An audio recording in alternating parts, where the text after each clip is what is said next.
Good morning, Facebook page followers. This is Chris down at the Tiverton Vape Co. I'm just going to do a video today just talking about battery safety and devices. So you've probably all read in the news recently of this guy who had a battery explode on him. It knocked out a couple of his teeth. There was lots of comments about it, saying that these devices aren't safe, blah, blah, blah. It's simply not the case. The truth of the matter is the guy, he was using a mechanical device. He didn't know what he was doing. He wasn't playing safe, and an accident happened. So what's important is to differentiate between devices. Now, we only sell regulated devices in our store. The reason being is that they're safe.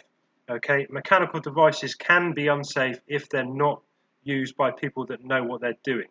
They're an older form of vaping.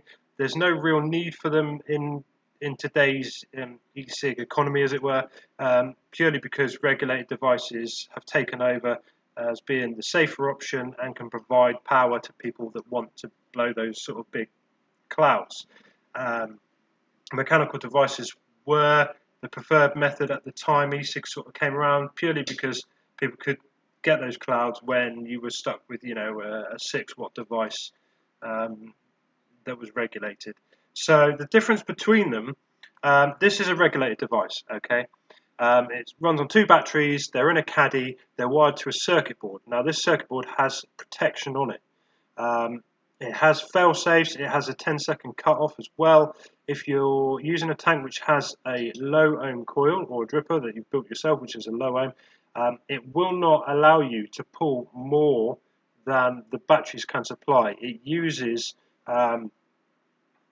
electronics to ramp up the power without pulling too much from the batteries. Okay, these are completely safe as long as your batteries aren't damaged in any way, which I'll come to in a minute. This is a mechanical device. Okay, it's a hybrid.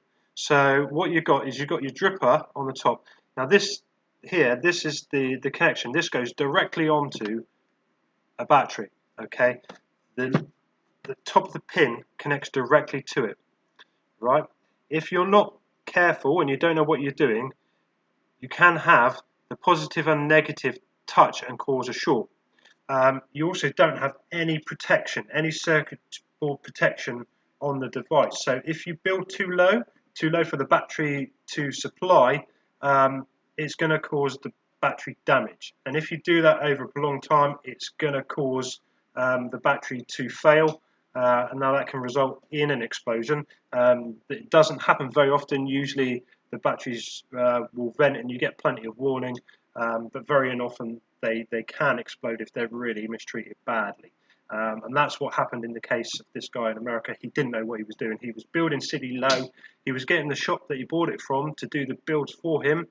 And then because of new regulations, they're no longer allowed to do that. And he thought he'd give it a go himself without actually bothering to learn what he was doing. And he caused a hard short and the device exploded. Now, usually it doesn't explode in that sort of fashion, but this is one of those times that it did happen. Vaping is safe if you bother to learn what you're doing. If you had a car, if you didn't have a driving license, you never had a lesson, you wouldn't get into a car and automatically assume you could drive down the M5 at 70 miles an hour. You'd get lessons. You'd learn how to drive first before you tried it. That's all I'm going to say about devices. Battery-wise, it's really important to make sure that your batteries are safe. I had a customer in recently that bought new batteries from me. I said, what batteries have you got? And they showed me, and this is what they had in their device. Now, these are unsafe batteries. Okay, you can see them. Right, that is burnt. Okay, there should be an insulator ring in there. It's completely melted away. This is a set of batteries that have been badly treated. Okay, they're covered in nicks and scrapes. They're dented on the bottom. They've been really mistreated. and yet the customer was still using these. I said to the customer, you need to give me these batteries and I'm going to dispose of them, just purely because that is an accident waiting to happen. There's no protection on them anymore.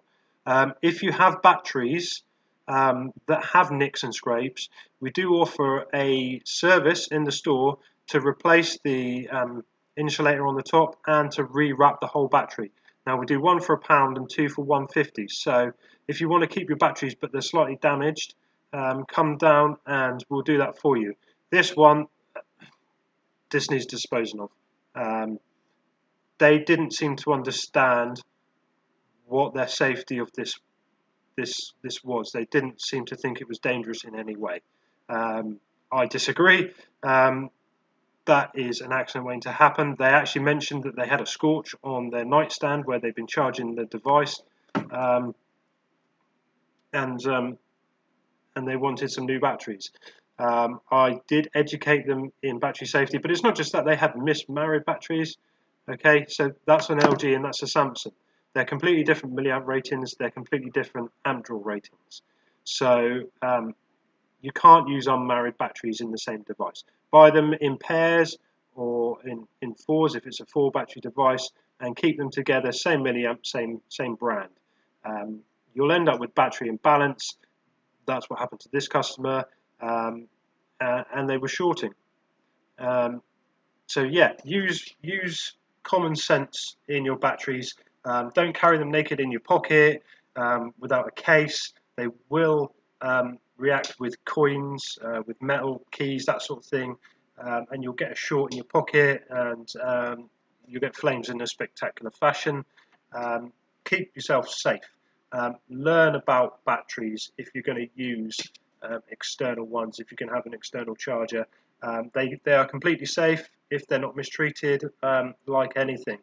And hopefully you'll have a great vaping experience. So I've been Chris down in the store. If you want to come down and talk to me or any of the guys in the store about battery safety, we're always willing to teach people, even if it's about DIY and you want to build yourself. We can show you Ohm's law. We can tell you all about how to keep yourself safe and have an enjoyable experience. And thanks for watching, and I hope I'll see you in the store soon.